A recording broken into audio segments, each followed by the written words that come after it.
So good afternoon and welcome to everyone. Thank you so much for joining us for our Zoom launch of a really important new book, significant contribution to journalism in the Global South and discussions around gender and journalism.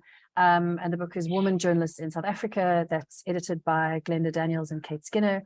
And so we have both Glenda and Kate with us today, as well as two of the authors that contributed. Before I do a small introduction of the people who are going to be talking to you for longer than me, hopefully today, just to say that the way we're going to run things this afternoon is start with a sort of broad discussion around the book and around these themes of women journalists in South Africa, but look at it in a global context as well with the editors of the book.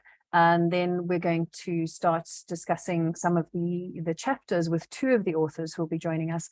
And if you have any questions for either Glenda or Kate, or for either of the authors, for Nomshado or Qaanitah, who will be joining us shortly, please post your questions in the chat section, or raise your hand if you need to talk to me, or just send me a text in the side panel. So that we can manage it. And we will take questions from everybody else a little bit later on, but we're obviously going to start by focusing on the book's editors, authors, and contributors. So I'm going to start with a brief introduction, although I feel like most of us do know each other. And this is always the fun part, where somebody else gets to sing your praises, the women who are joining me on screen. And I think it's also important to remember that one of the purposes of books like these is to actually also celebrate important, powerful female academics and journalists and editors, and who are making and have made over decades a really strong contribution to the media and journalism landscape in South Africa. And I feel like we don't sing our praises often enough outside of, Women's Month. So really, it's just an absolute honor to be able to introduce the woman that will be speaking to you this afternoon. I'm going to start with Professor Glenda Daniels. Prof. Daniels is an associate professor in the Media Studies Department at Wits University. She has a PhD in political science. She's been a journalist for over 2 decades. She's a formidable writer, author, academic author. I have so many of her texts that I include in my compulsory reading for all of the journal theory classes that I teach. Sorry, Glenda, I just had to add that in. She also serves on the councils of the South African National Editors Forum, SANEF, and on the Press Council of South Africa. And she's a columnist for Daily Maverick, Media Matters. And her latest book, aside from this, is Power and Loss in South African Journalism, News in the Age of Social Media.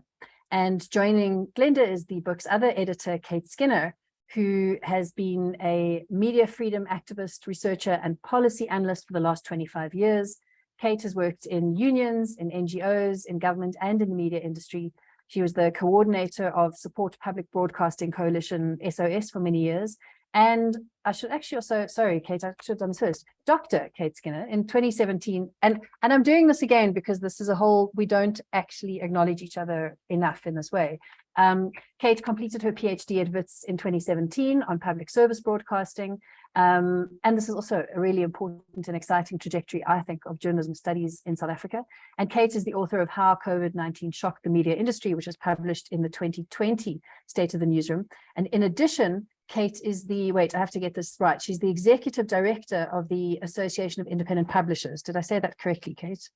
Perfect. Okay, good. Because that was going from memory because it got dropped off the email. And joining Glenda and Kate this afternoon, we have two of the book's contributors, and who are going to talk about quite different, but obviously all kind of interleading chapters. The first author that will be speaking to us is Nomshado Lubisi-Nkosinkulu. She's communications manager for Media Monitoring Africa, which is an NGO based in South Africa and play a really important role in providing excellent research and monitoring services to media and journalism in the country. She has a degree in communication science, and she's furthering her postgraduate studies at the University of South Africa currently. And then we also have, I'm just getting to the right place in the list here, Qaanitah Hunter, who's a journalist. She's the politics and opinions editor at News 24, a very well-known journalist, prominent for all the right reasons in this book, perhaps for the right reasons for her, but as the subject of intense trolling campaigns online.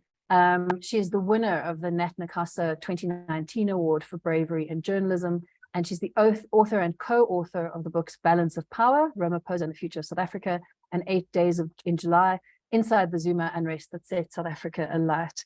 And so it's, like I said, a really excellent, brilliant panel. I mean, I can't tell you how nice it is to be at a Wits panel that isn't a manel. Sorry, I never said that.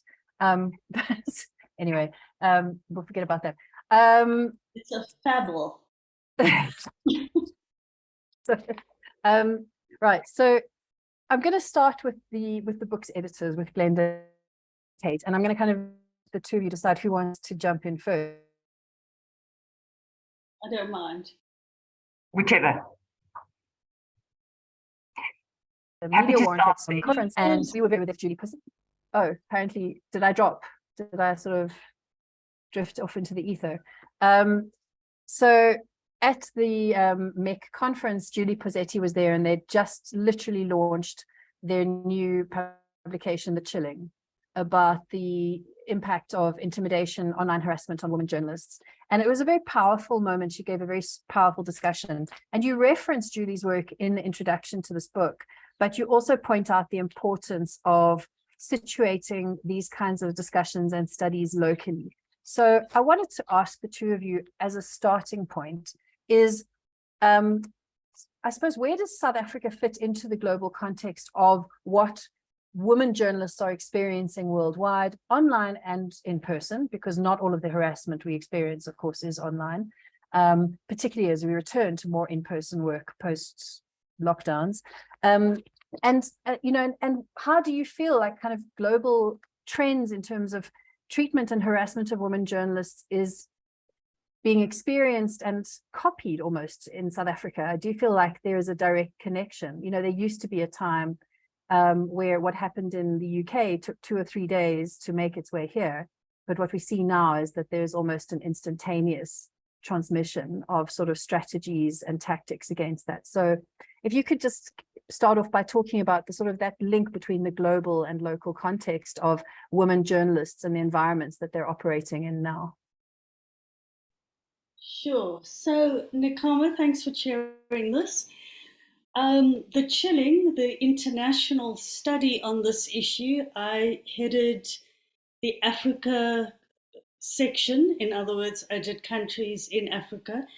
And what you'll find in that publication is a complete cross-cutting of the different countries in the global south with the global north. So that's how big tech has impacted the fact that you can't say we have such specific localized trolling or vilification of women. Every woman that's experienced it, whether it's in Kenya or Nigeria or Tanzania or South Africa or Namibia, and we've got all these stories in the Chilling report, the international report, seem to have gone through almost exactly the same thing. Their vulnerability as women, journalists, women who are in the public domain, in especially the political arena. So women who are reporting on other things that don't seem to offend the powers that be, who tend to be male, seem to not get the same level of sexualized trolling and harassment as much as we have it, on women who are very much in the domain that was always previously the preserve of men, politics, in other words, politics and power.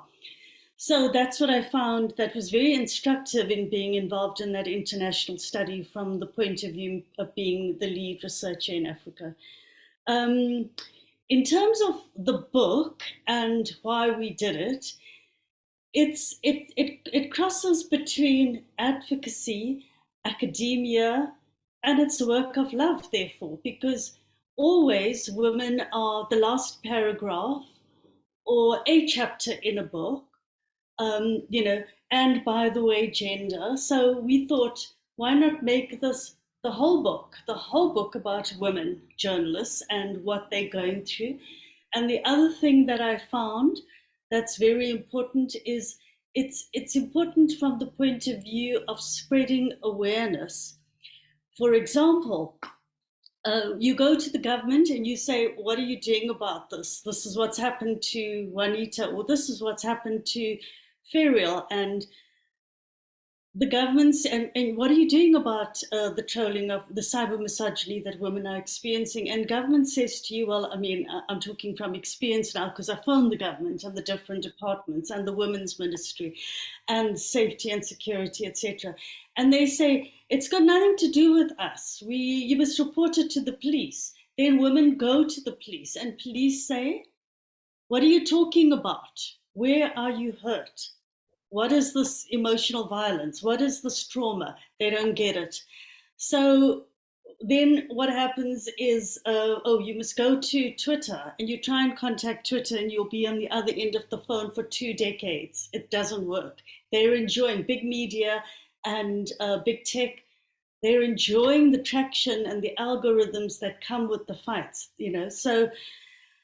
So basically, I just want to just start off with those couple of words, and you'll find that in terms of the academia, the cross intersections of dealing with race and gender and now women's violence on social media all intersect with each other. I've got the book out somewhere here, but I'm not going to change the view until somebody else speaks. And I'll talk a bit about the different chapters that women have contributed, but I'll let Kate speak for a bit now. So thank you, Glenda. I mean, I think you've said an incredible amount, and I think it was exactly why we wanted to do the book. I mean, we wanted to look at. We knew that this was a really, really critical issue globally, the issue of harassment, the issue of the kind of feminist backlash against women. Women had made such incredible gains, and yet what was happening was that they were then under serious attack.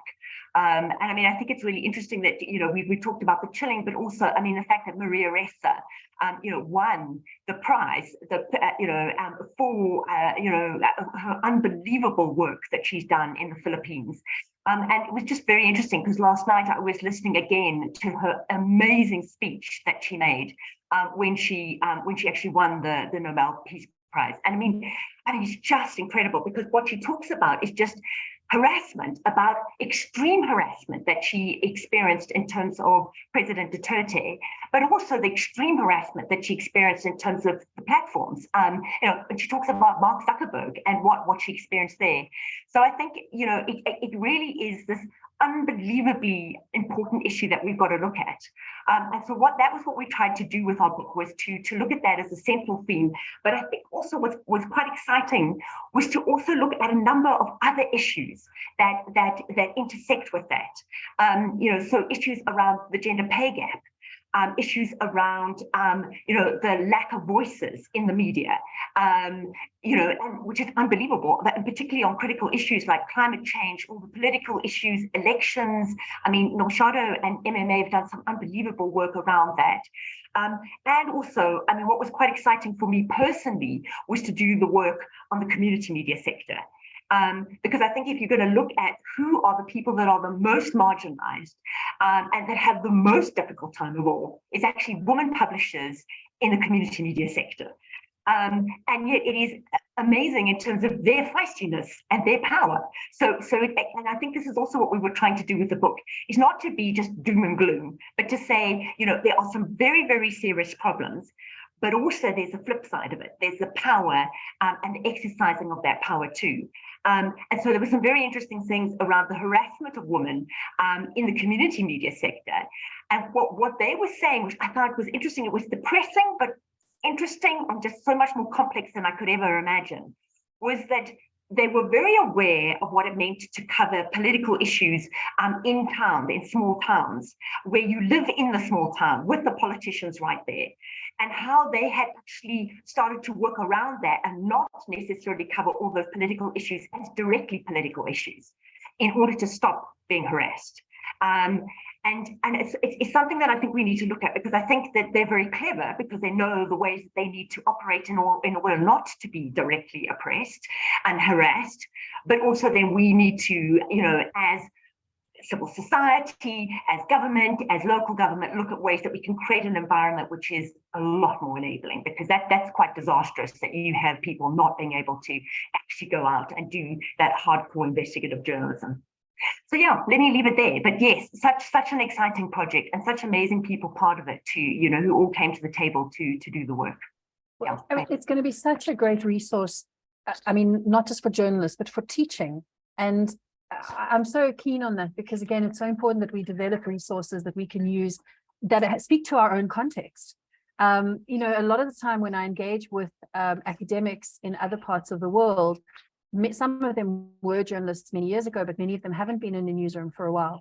And I think I'm probably not speaking out of turn when I say that each of us on the screen right now, even though we're not mostly, except for Qaanitah, functioning as journalists all the time, but we actually experiencing some, you know, we also experience trolling, harassment, threats, depending on what our current project is. So you know that feeling. And this is also, what is the impact of how women participants in this landscape are silenced or attempt, you know, how people attempt to silence them. Glenda, if I can just go back to you a bit again, because I want to, at the end of the discussion, I want to get into your findings and the kind of the way forward. So we'll reach there as the afternoon goes on. But something that was also kind of interesting for me is, how do we discuss, there is kind of a current approach now where it's like, oh, you say gender is a footnote, which it often is, but then there is also a large school of thought, possibly in parts of North America and in most of Jordan Peterson's books, for example, that are sort of like, oh, why do we always have to harp on about gender? You know, why is it so important to sort of focus on, emphasize this? And what is important when you look at the chapters in this book is actually how wide, how far reaching the incredible scope of the chapters is. Do you want to maybe talk a little bit, you said you were going to talk through some of the chapters and talk about the different themes that the book actually looks at, because again, it really covers a wide scope. It's not only about harassment, and it's not only about how people might conventionally conceptualize the impact of gender. Well, if you look at the first chapter is the introduction with concepts that we use throughout the book. And then the next chapter is by Ilva Rodney Gomedi, who looks at the intersections of race and class and gender from a decolonial perspective, where women, and the whole point of that is the hierarchies and where women have been pushed to the sidelines and the margins, and how you try and bring them back theoretically and in a practical way. So then the next one is by Sarah Chiumbu, who takes Anine Boyson and the whole rape thing, and also does it from a decolonial Black consciousness perspective, using decolonial theorists, and looks at what the issues are and uses concepts there as well to, you know, so both are doing the theoretical backgrounding things with the concrete examples, all based in South Africa, of course. So, you know, that's a value. And then after that, I look at what cyber misogyny is and what women in the newsroom experience in terms of sexism and the glass ceiling, how they can get to a certain point and then very few crack that glass ceiling, and what kind of comments emerge from what we call the Old Boys Network, and where these things happen, where decisions are made, because some of us are not playing golf and soccer after work or going to pubs after work and making decisions around a beer. Most women actually go home and they're tending to children and housework and that sort of thing. And they get left out of that kind of informal decision making. So it looks at the kind of different structures of sexism that actually happen in the media, and then goes on to talk about now doubling up on that whole thing happens to be social media, which is supposed to be the leveling of the playing fields. It's supposed to be, when social media came about, everyone said, well, now everyone can participate. We can all have our views and we can all have our says. But of course, it's ended up being an elitist thing. It's people with data it's not people that are the old grannies who are living in shacks that can access it, because there are language barriers. Just about everything happens in English, which is an elitist language. The elite speak English. It's not everyone's views that are on social media. If you take Twitter, for instance, I think the latest stat is that it's 8 million people at the time of writing the book. So there's been a huge growth. It was 6.7 million people on Twitter. If you look at Facebook, well, Facebook is actually decreasing in terms of the numbers that subscribe to it worldwide and in South Africa, because youth have moved over onto Instagram.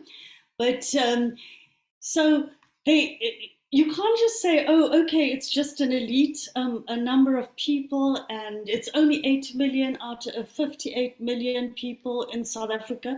It's very powerful, because through this kind of, even though it's not everyone, it's still powerful, because if you take how the July looting happened, the failed insurrection in July, it gained traction on it was a planned thing, and it gained traction on Twitter by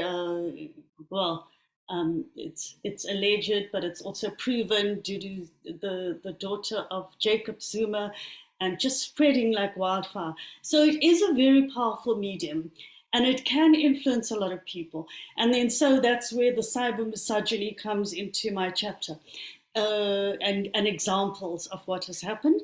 Then Julie Reed's chapter on the gender pay gap is very important, because Kate's going to speak about her chapter on community media, and Nomshado is going to speak about her chapter on MMA and voices, especially during elections and things. So I'll just mention Julie Reed's chapter. She might be in the audience. I can't see who's here. She may want to pop in and tell us a bit about the gender pay gap. In the media, women have also said they are aware of the fact, they can't prove it, but they are aware of the fact that they earn less for the same job as men.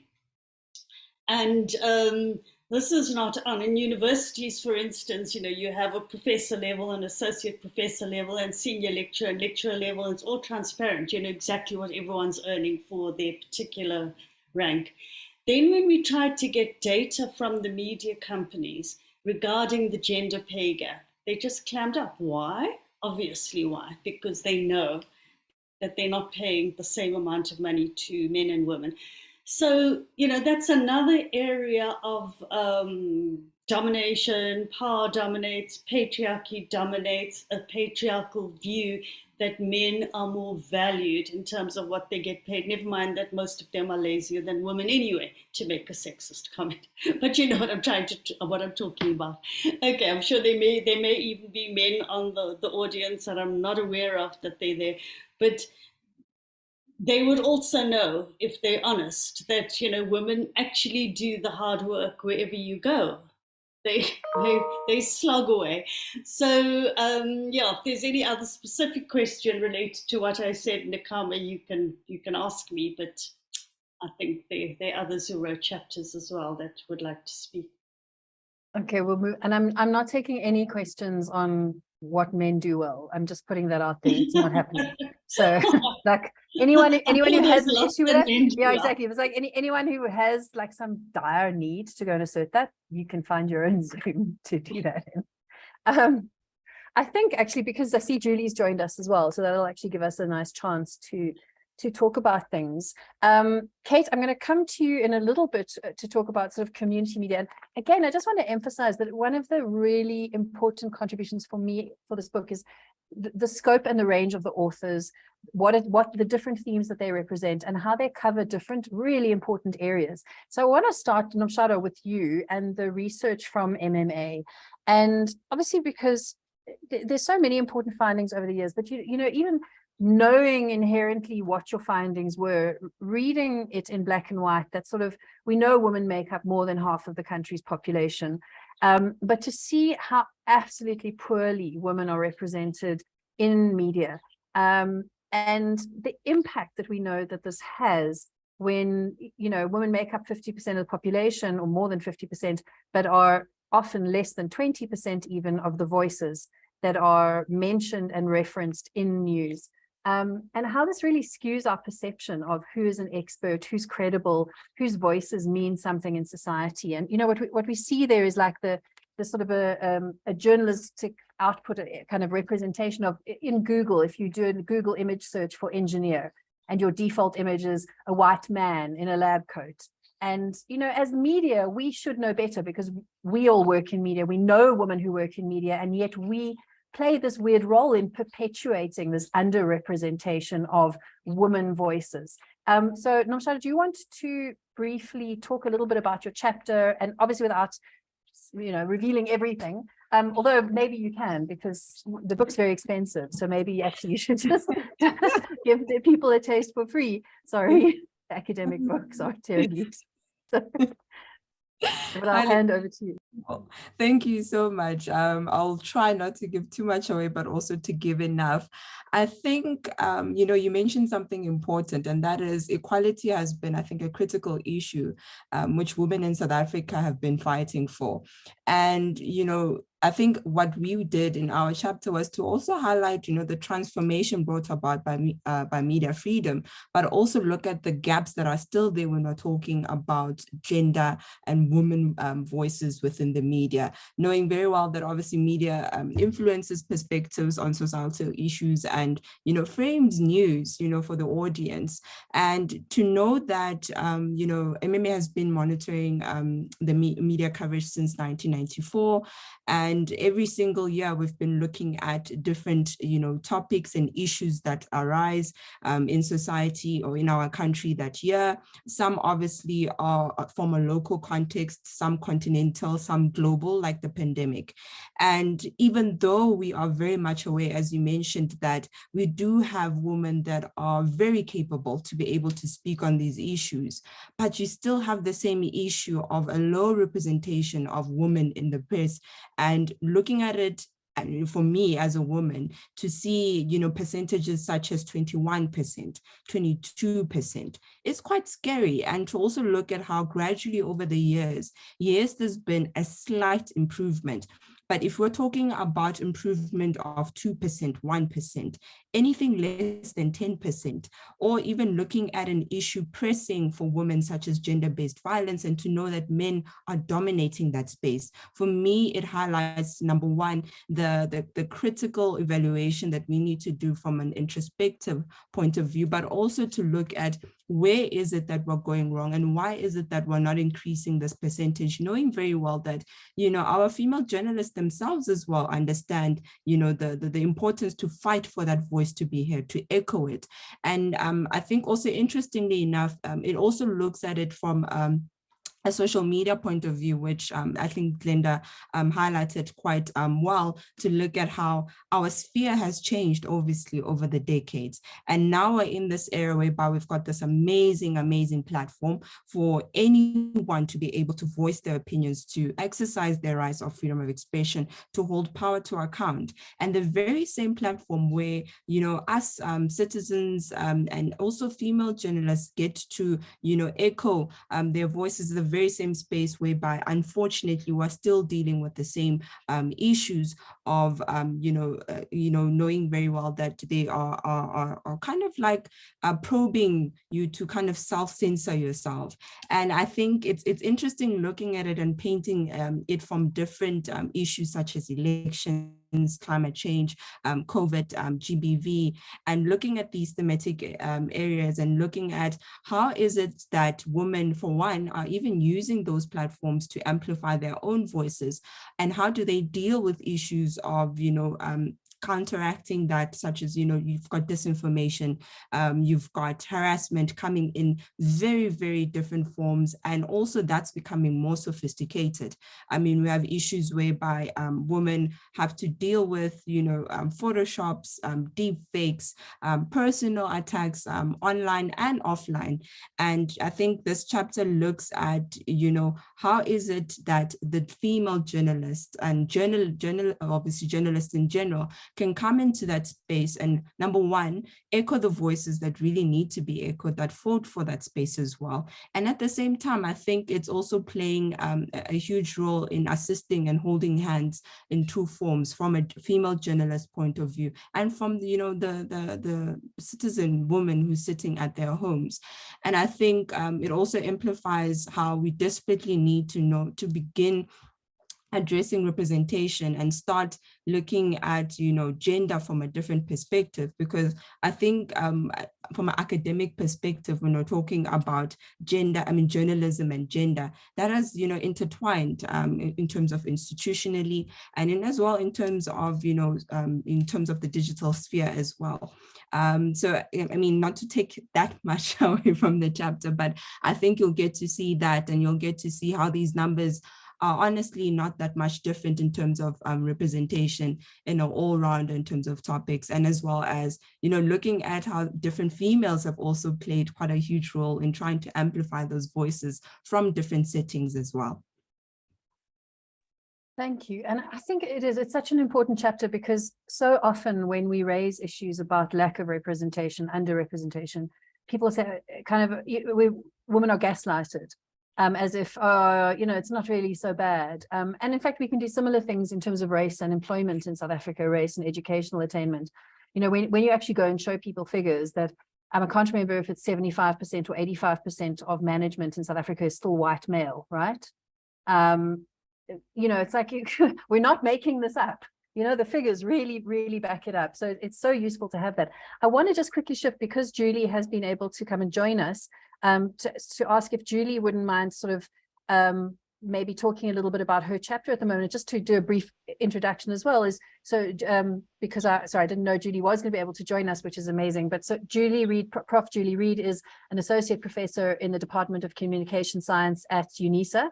And she's the author of the book Media Diversity in South Africa, New Concepts from the Global South, and has also served on the National Working Group of the Right to Know campaign for many years, and was the president of SACOM from 2013 to 2015. And Julie has a chapter in this book looking at the gender pay gap. So Julie, if I can ask you to come in right off what Nomshado was saying about representation, because there must be some link between that and obviously how women journalists are or are not being paid. Sure. Can you hear me? Perfectly. Okay, great. I can't seem to figure out how to put my camera on, unfortunately.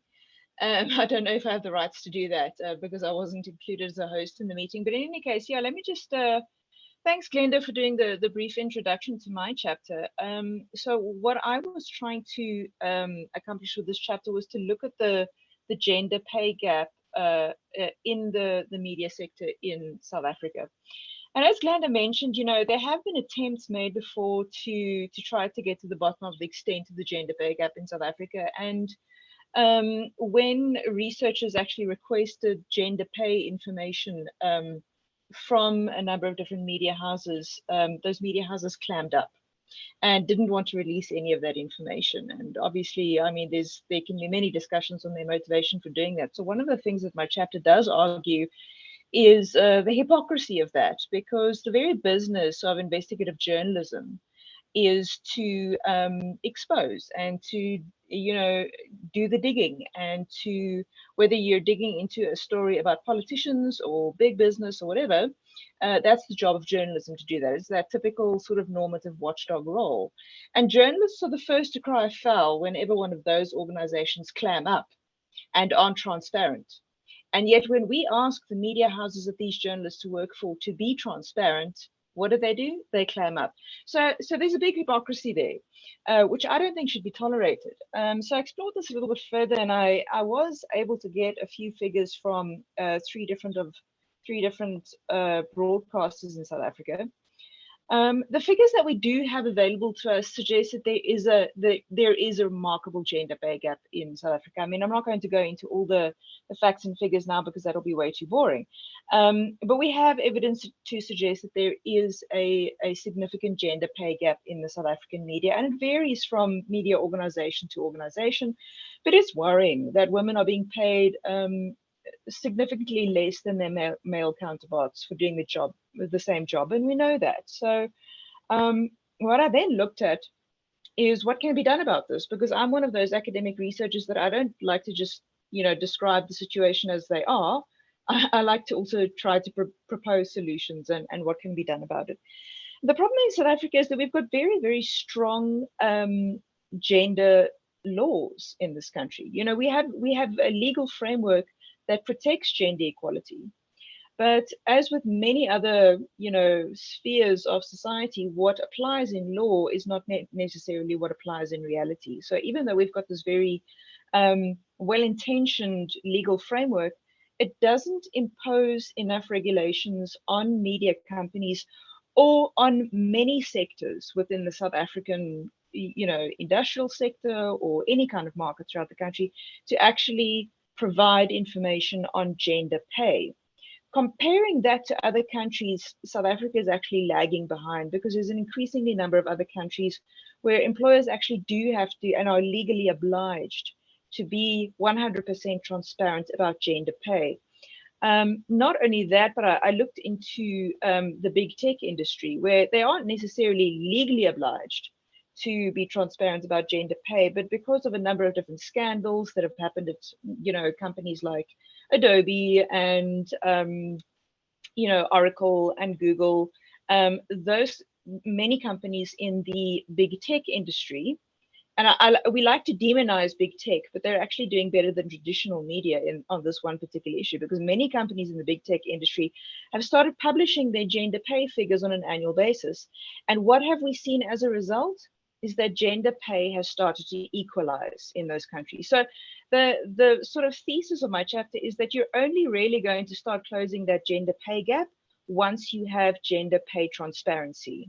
It sounds like a simple equation, but that's the way it is, and that's the way it works. If we're still hiding the pay gap in terms of a transparency perspective, you're never going to have that pay gap being closed. So in the chapter, I just made some assessments of what the regulatory requirements would be for media companies and companies in other sectors to literally be forced to be more transparent about their gender pay and how much they pay women as opposed to men for doing the same job. Thanks. Thank you so much, Julie. And I mean, yeah, even having worked in this industry for a very long time and being aware of the sort of incredibly low rates of pay that journalists experience, it's actually quite shattering to think that women are getting the lower end of a very already quite low stick. And that's something personally to kind of unpack, which is a bit unpleasant, but I actually really like how you've offered a thoughtful solution. Although there would also have to be ownership transparency and general transparency around media ownership and funding in this country, which is also very problematic when you try and dig into it. Many companies, very convoluted, and because so many of them are privately owned in strange structures, it's not always clear, how those purse strings align. And exactly as you say, different standards for the media, they don't apply the same standards to themselves. Qaanitah, we're going to come to you almost not at the end, but as the last round of this, because you're going to talk about the personal experience. I want to move, Kate, to this discussion around community media, because you also started talking earlier about, sort of underrepresented status of community media, particularly in research as well, where we like to research certain aspects, but we often forget that, in fact, South Africa has a much larger and much more diverse community and independent media sector than we acknowledge, because financially it's much smaller. But in terms of diversity in the communities that it's reaching, and also the diversity of journalists and practices of journalism. So what, the way we define kind of how a journalist would practice journalism at one of the bigger news media houses may well be very, differently iterated in a community media space, but they're still journalists performing acts of journalism, and they're still experiencing many of the same things that, journalists experience at the larger houses. So if you can discuss that sector and your chapter a little bit. Yeah, no, thank you, because I think you're absolutely right. I mean, there's always this issue around how do we ensure that there's real diversity in the media? And obviously there's a sense of, where do we come from? We came from a kind of apartheid past where you literally didn't have, language diversity. You didn't have diversity, in terms of gender or race, or anything, in terms of the journalists, in terms of the editors, in terms of the ownership, any of that.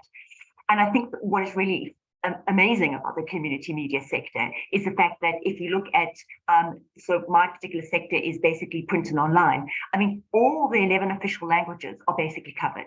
which is incredible. I mean, if you look at the rest of the media, it doesn't even begin to touch that. So that's the first thing. You know, if you look at where are those particular organizations based, they're based in those so-called news deserts. I mean, they're in small towns, they're in rural areas, they're in township areas. And in fact, if you look at the media, you know, which big media houses cover those areas, most of them don't, other than SABC Radio. But then what's different between SABC Radio and community media is that our community media publishers live in the areas where they actually report. And there is something very significant about breathing the air, drinking the water of the area that you live, because when you are reporting, you're reporting on things that you know. You're not having parachute journalists coming in and talking about what's happening. You really know what's going on in terms of those areas. And so I think it's really critical that we do look more at the community media sector, because if that is our aim is diversity. Our aim is diversity of voice, diversity of ownership, you know, diversity of the workforce. This is the area where we've achieved it. We've already achieved it, you know. So I think there's something very, very powerful and interesting about that. And then just to throw in, you know, what I was looking at was the ethics report. This big SANEF ethics report. And what was interesting was that we felt, and I mean, I was there in SANEF as the executive director of SANEF at the time. I thought we were doing an amazing job in terms of covering the diversity of media. But actually, now that I'm in the community media sector, I just realized like all of those recommendations, really, really useful recommendations, but they didn't have a community media sector kind of lens and perspective on it. And that's what my chapter tries to do, is to say, look, you've got to have a look in terms of those recommendations, and those recommendations about how do we make the media sector credible and ethical. And if you look at that from a community media sector, from the margins, you start to see some really interesting new and nuanced ways of looking at those recommendations. Let me leave it there. I just want to ask one more question before we move to Qaanitah's chapter. Was you talk about community journalists, you know, reporting from within the communities that they live. And I know that your chapter looks at ethics in particular and the findings there, but I'm also interested in the context of this book, kind of the observation of what are the consequences for women being held accountable within their community that is maybe perhaps different from the way that male reporters within the community are held accountable or not. Because as much as it's easy to find, you know, anyone on this panel on Twitter and, you know, post a slur at them, if you know where so-and-so lives because you live in a small community, that does bring a sort of an immediacy and a closeness to, yeah, the accountability and potentially harassment. So, I mean, for women journalists working in those environments, you know, is there a difference, or is their experience the same but more personal? So it's a brilliant question. I think the thing is that it's more difficult. If you are living in that community and you're reporting on that community, and you are saying, say for instance, trying to hold a municipal official to account, and that municipal official knows you and knows where you live, it's much more dangerous, potentially. And I think you know, again, when we look at harassment of journalists, I think we have to look at it in that particular context. If you live in a community, you know, it's just that much more difficult and that much more dangerous if you're going to be holding you know, officials and people to account. And that's not to say that community journalists don't do it. I mean, there is some amazing journalism that's happening at that level. And interestingly, what I find a lot of my journalists and publishers say is that thank God there's SANEF, because SANEF is this big structure that can come out with money and with lawyers and with those kinds of people to basically support us. But it is interesting. There's a sense of like, we have to go to get the money and the support from elsewhere because we are not going to be able to actually do that on our own. So but there's a lot more work that I think we need to do in terms of harassment of journalists at that level, and not enough work has been done at all on it. Yeah. Okay. There's a lot more to unpack. I mean, this book really is a starting point. It's absolutely not an end point, and it highlights so many issues that we need to talk about. Where I'm going to move on to next is, I almost want to say like a trigger warning in a weird way, but because when you sort of discuss it, I mean, the heading of this chapter is, you know, is people threatening to rape and kill me.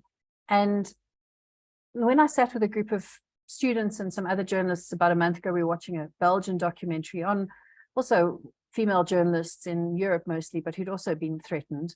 I sat with a researcher working from Denmark who's trying to, and one who's working in England, where they're trying to work out how do threats escalate from online to in person.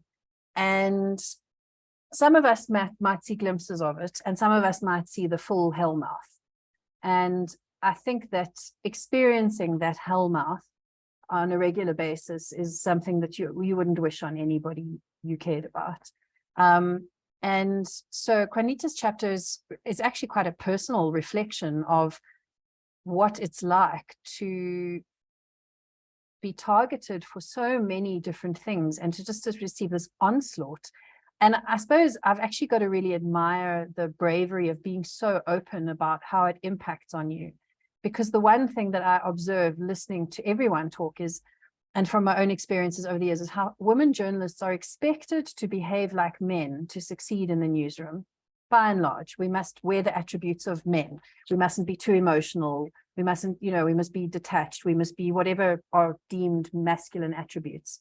And it's kind of almost like anathema to journalism to share how it makes you feel. You're not supposed to have feelings about your job. You're supposed to be like untouchable. You're supposed to be able to go to a war zone and see bodies dismembered, and you come back and you just report on it. There's no feeling. And so to actually open up about feeling is, I think, in itself quite a tremendously brave thing. So maybe where I could start by asking you is, what gave you the strength and the power to actually open up about your experiences and what you've been through and are still going through?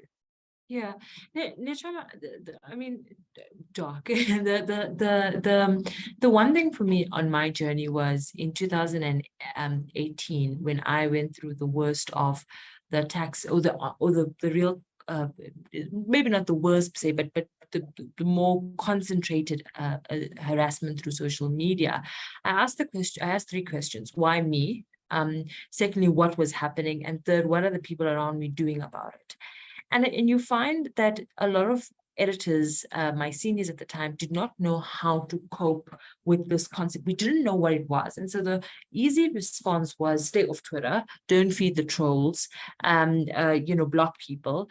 But what we were not realizing in 2017, 18, 19, as now we know now, is that there was a weaponization of social media to directly target journalists in a way that you could never do before. So yes, so harassment of journalists is not a new phenomenon. I'm not the first journalist to be harassed and targeted and threatened, and I won't be the last. But what we saw in South Africa in the social media landscape is the weaponization of it to be very specific. And that's when later down the line, as Kate spoke about, you have that what now is called cyber misogyny, which is very much a niche attack on media freedom, if you like. And so for me, what gave me power is in understanding what it is that it was going and the effect that it had on me. And I thought about it and I said, okay, I'm attacked by these EFF bots, for example, right? And I'm actually someone who likes to believe that I'm, as thick-skinned as you get.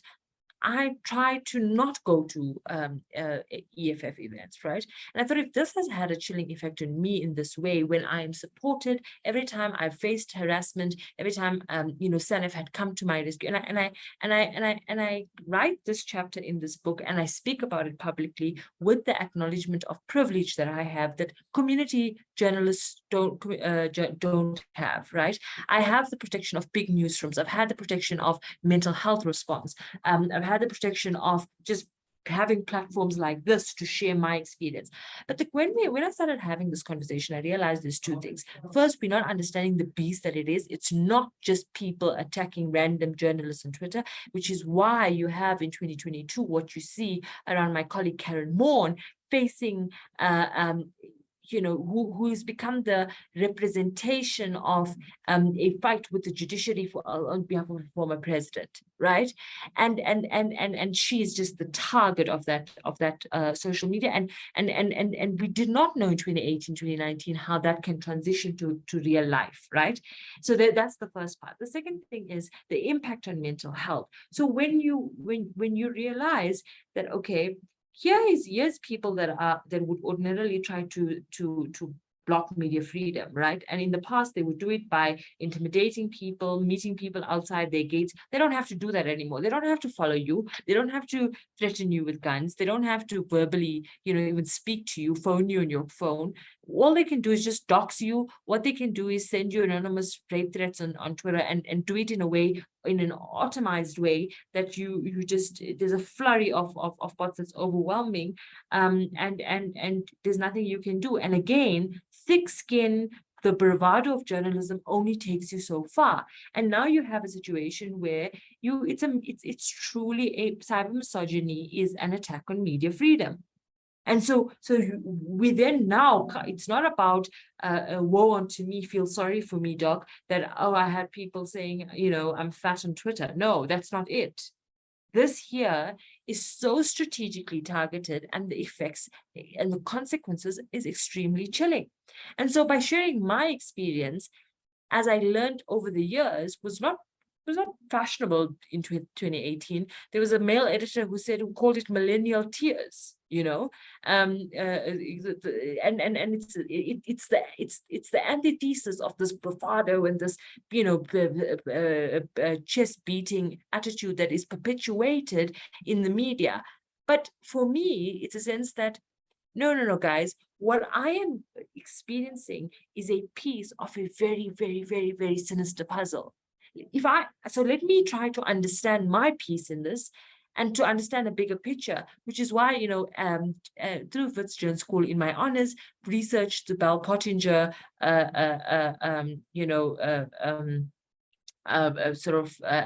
campaign, and how they use disinformation and misinformation through the weaponization of social media. But I've made it my pet project because I think all of these topics are not seen in isolation. Cyber misogyny, misinformation, disinformation, the fake news phenomenon, harassment of journalists, and mental health, declining mental health in journalism, all interconnected. And if we start sharing our stories, it empowers others to understand the gravity of it, because we can all start talking about it. And again, this is not a situation to be like, oh, somebody called me a fat person on Twitter.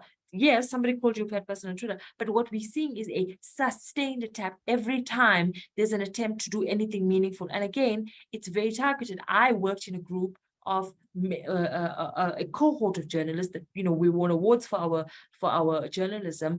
The females got attacked. We sent Karen Moon to KZN to cover story. Karen Moon and Jan Gerber both cover the Section 189 inquiry of Kwebane, and Jan Gerber does not even get featured in any of the attacks.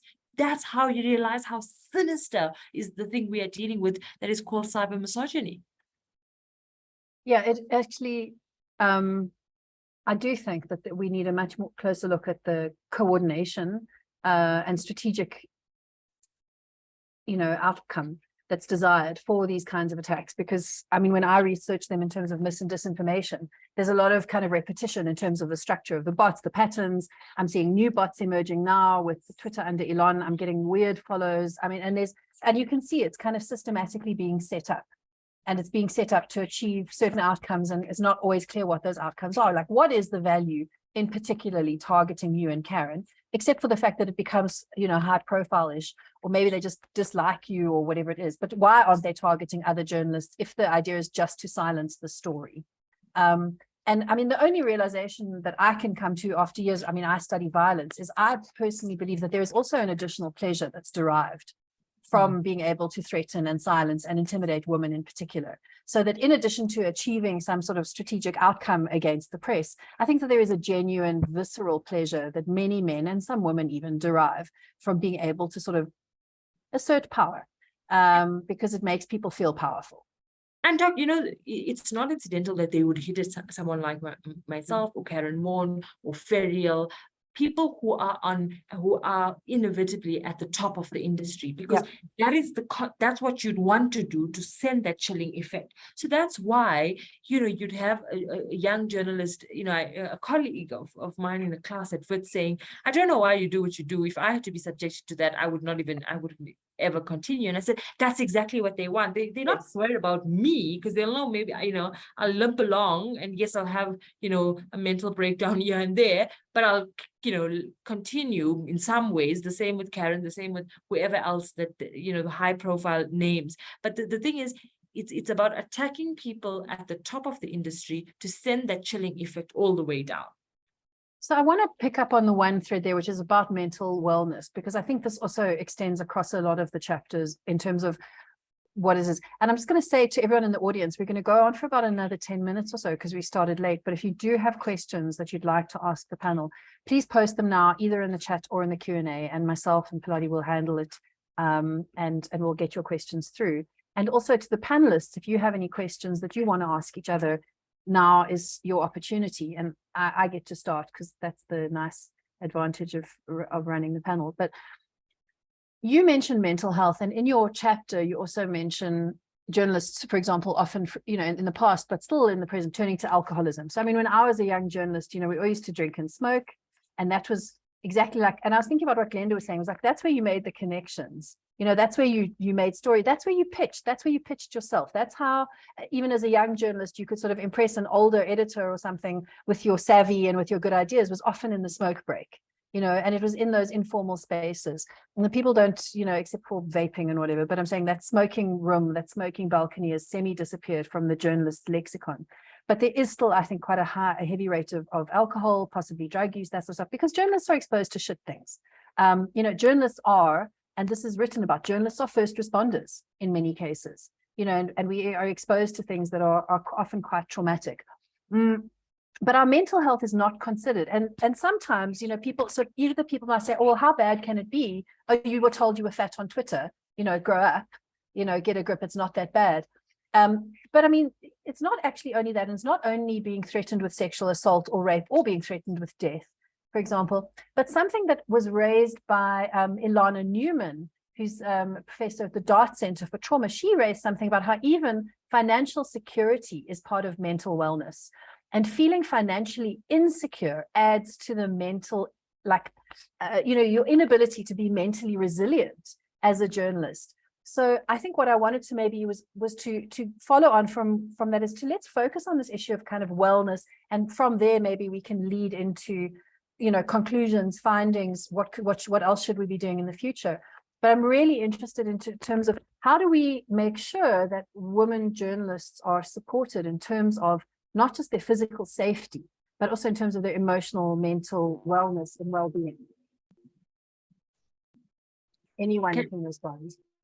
I'll just be very quick about it. The first is, I think that these conversations and having a book like this is no accident, and it should be seen as the game changer that it is. To have a book focusing on women journalism and the experiences is phenomenal.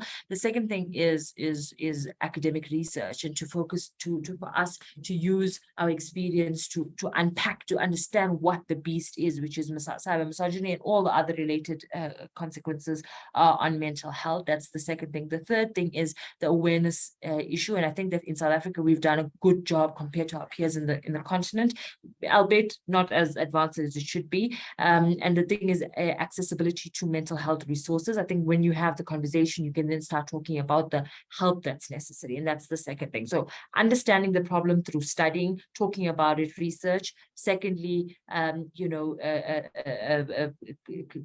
responding to that problem, and that is through you know, providing care, you know, mental health support, and then also raising these initiatives like SANEF, for example, which again is not enough, but when you put all of this together, you're able to say, okay, we've seen the correlation, we've seen the cause and effect. Now we know what the cause is, because we can't be debating about, oh, people should just, you know, stay off Twitter, you know, that we need to be beyond that now. Yeah. And then the consequence, okay, there's a tangible consequence. How are we dealing with the tangible consequences? Awareness, support, resources. Nomshado, I'm going to I want to come to you, and then I'm going to go back to Kate and to Glenda about that. But I mean, in terms of also monitoring and awareness, because I mean, media monitoring also monitors many different aspects of this. But I don't know if you want to speak it, to this question in terms of your own personal experience, or in terms of NMA's sort of broader research. Like, you can choose where you want to jump in. I think I want to echo, what was said around attacks online, because I think it for me, number one, I agree with what Qaanitah was saying around this book. For me, is a tool. I think what it does is it equips, it educates, it raises awareness, but most importantly, I think it inspires action, because what it's doing is it's showing you, number one, journalists can't do it by themselves, media can't do it by themselves, SANEF can't do it for themselves, for example. Organizations like MMA cannot do it by themselves. We need a strong multi-stakeholder approach. We need those in power, such as government, to understand, number one, the role that media plays, right? And the understanding that protecting them should be actually one of the most critical points to depart from when we're talking about media freedom. Secondly, big tech. Right? We're talking about online harassment, we're talking about mis and disinformation, and this is one of the areas that I largely do most of my research on and speak on. And what was spoken about earlier on, and I think specifically when you're looking at attacks on females on online, is for three parts. I look at it at the 3Ds: is to dislocate, to discredit, and most importantly, I think, to destabilize, right? By discrediting a journalist, and I think we've had many being discredited, by dislocating them from their position and making them and bringing them down, beyond what they've built, is in the eye of a regular citizen sitting in South Africa to say, oh, that's not important. That means whatever they're going to write about in the near future should be automatically discredited, right? And to do this and to show this, they need to amplify this. And hence you get your bots, and hence you get, your trolls and troll networks. But the lack of education and understanding that there is such a thing as bots and trolls online should be, one of the first things that we're talking about. That if you see somebody posting, if you see 10 different accounts posting the same message, people should already get red flags. If you see a journalist being attacked online, people should be the first ones to come into line of defense as well, because we are not only protecting the journalists, but we're protecting our media freedom at the same time. And I think at MMA, hence, through our media monitoring, what we've also seen is that we cannot only look at media coverage. We need to start looking at what are the different mechanisms that are there currently now in this day and era, which is obviously social media, digital media.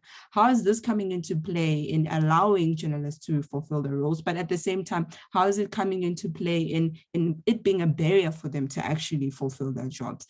So I think those were the different points that I wanted to touch on. And I think our book, our chapter, does also touch a bit on it as well, to say that we've been speaking about, women voices, but what does this look like online? And what does this look like, for the female journalists that want to come into the space? Thank you. And yeah, such a important information. And I liked what you said also about people coming in to help. I mean, we can't do this alone. I think that's really important to remember, is the way that women experience these kinds of assaults is often is a very isolating kind of practice. And we must remember that actually we aren't alone, and we can call on other resources, and not only other female journalists. I would like to see the public, non-journalist public, sort of weighed in a little bit more often. Especially online, where your risk of physical violence to yourself is minimal. I understand if you don't want to rescue a journalist who's being mugged while their camera's being stolen, because maybe you might also get mugged. But online, to actually see people step in, and I have seen a little bit of late with Karen, and some of the accusations, like the Qaanitah Hunter's, recent incitement against her. One of many. I should actually describe which one. But from that, is that we're not alone, and in fact, that's where we need to work on is together. And thank goodness for the work of SANEF, of MMA, of the publishers associations that are slowly learning how to give the correct amount of support. I'm assuming, okay, because we know it's not perfect yet. So I'm going to ask for the last sort of 5 or 6 minutes for Glenda and Kate to maybe, you can give a roundup if you want to, but in terms of sort of findings, I want to talk about like where you go to in your conclusion of the book. Because it isn't only doom and gloom, as you say, there are ways forward, there are pathways forward, there are steps that we could take to improve the situation. So I wonder if you could maybe discuss that so we can leave on a sort of an optimistic note and feel like as we leave here that there are actually things that we can do individually but collectively as journalists, as women journalists. You muted, Glenda, sorry. Yeah. Glenda, do you want to go first? Or I'm happy to. Glenda, you're still muted. Sorry, just to say, online violence spills into real life. So it's not just emotional trauma on Twitter. It actually ends up that you get followed and you get harassed and the threats of rape could become real. And then to say some of the conclusions are optimistic. We do have a robust activist culture and a civil society, and a lot of civil society organizations in media. In fact, I've counted 21.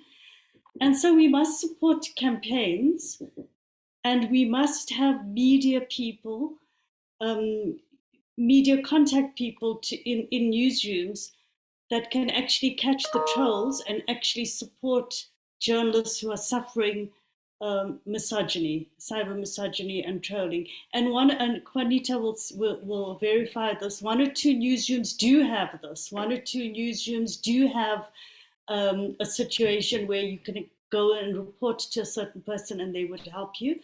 And then we need to catch the trolls also and punish them. So this is not happening because we don't have the buy-in from big tech. So that's where the pressure has to happen now. We have to put pressure on, and Elon Musk is a terrible idiot, the way he's been behaving. And it's going to be even harder now that he owns Twitter. But it's not just Twitter, it's Facebook as well, and there are all kinds of other online platforms. We need to get government on board, and this relates to the issue of alliances. So it can't just be the NGO sector. The chilling, for example, has shown that it's the NGO sector that's taking the lead on this. So the NGO sector, together with media companies, together with government, all have to play a role. There has to be some kind of coordinated effort. And, together with SANEV, MMA, AIP, etc. At SANEV, the intervention that we've made, disclosure, I'm the SANEV Gauteng convener, and the intervention we made at our last AGM was to set up a safety and wellness committee, and people go in there and get counseling.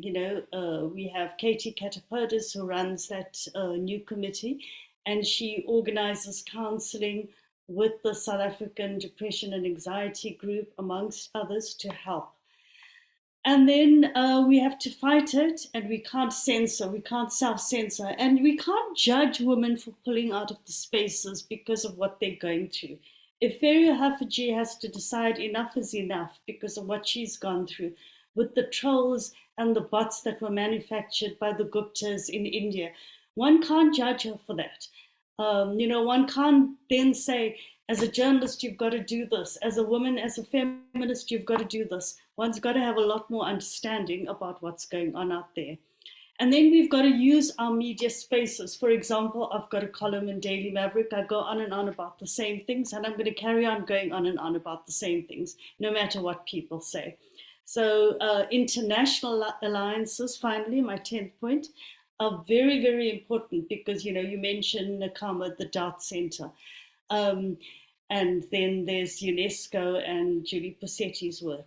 The minute we are, not just so parochial in our own country and then in our continent, we've got to put out have these alliances with international as well, international organizations, so that it's some concerted campaign against the bullying, vilification and trolling, cyber misogyny that we experience.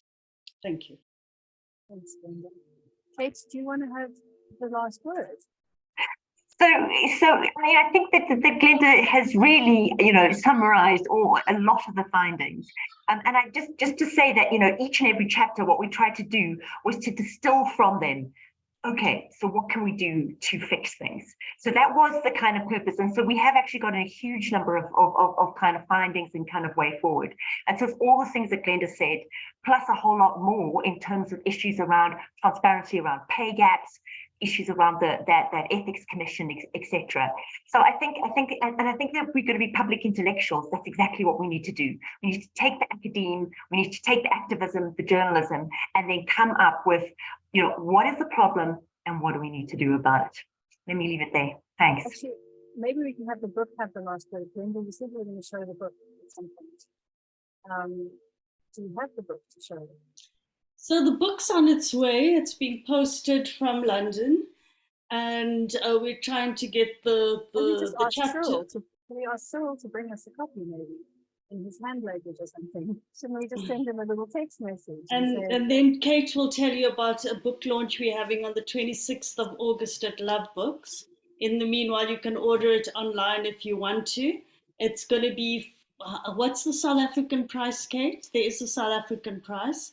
The South African price that we've been told so far is well, this is a tricky one because they gave us two prices, €40 and €60, and obviously there's a huge difference between the two. So what we're going to do is we're going to have to get back to people in terms of the actual final amount on it. So it's been a very tricky process because for some reason, you know, it was supposed to have two sets, you know, the international price and the local price, and I'm not quite sure why it's been so difficult to get a local price on that. But then very quickly to say, in terms of our final book launch, or, you know, one of our important book launches, physical book launch, we will be having that on the 26th of January at Love Books, and we'll send you more details about that, but they'll be probably in the evening around 6 o'clock.